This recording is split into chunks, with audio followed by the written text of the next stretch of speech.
नमस्कार, मी योगेश अर्जुन सानप, राहणार पिंपळगाव निपाणी तालुका निफाड जिल्हा नाशिक. मी सध्या कांदे घेऊन कृषी उत्पन्न बाजार समिती पिंपळगाव बसवंत उपबाजार आवार सायखेडा येथे आलेलो होतो. मार्केट कमिटीने सांगितल्याप्रमाणे मी सर्व कागदपत्र घेऊन की नाफेडची खरेदी सोमवारपासून आणि न्यूजला पण बातम्या भरपूर वेळेला की 100% सोमवारी सकाळी कांदा लिलावात नाफेडचे अधिकारी सक्रिय होणार आहे हे आम्ही ऐकलं होतं. आणि आम्हाला मार्केट कमिटीने सांगितलं होतं की तुमच्या उतार्यावर कांदे असले पाहिजे, तुमचे कागदपत्र घेऊन या. त्यानुसार आम्ही ग्रीडिंग करून आणलेला आहे माल. कागद उतारा सुद्धा घेऊन आलोय, आधार कार्ड पण घेऊन आलेलं आहे. हे बघा, हा उतारा आहे, याच्यावर कांद्याची नोंद आहे रब्बी मधली 2025-26 ची.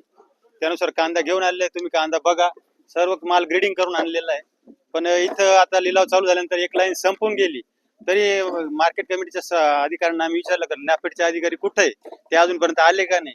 तर ते बोलताय ते अजून कुठल्याच मार्केट कमिटीत आलेले नाहीये. मग आम्ही आमच्या गाडीजवळ लिलाव आल्यावर ते बोलले की आपण लिलाव प्रक्रिया चालू करून घेऊ. 1370 रुपये फक्त गाडी कांदा गेलेला आहे. त्यामुळे मी तो माल रिजेक्ट लिलाव कॅन्सल करून टाकला. आणि आम्हाला 1580 रुपयाची जरी माफक दराची अपेक्षा होती, ते अधिकारी अजूनपर्यंत झोपलेले आहेत. आता 10 वाजत आलेले आहेत. निफाडचा एकही अधिकारी इथं आलेले नाहीये नाफेडचे. 1580 आम्हाला 2500 रुपये दर पाहिजे. आम्हाला खर्चच 2000 रुपयापर्यंत येतोय प्रत्येक वेळी. आमच्यावर आता शेतकऱ्यांना असं वाटतंय की आम्ही गांजा आपू चरस लावला पाहिजे, आम्हाला त्याच्यासाठी परवानगी द्या तुम्ही.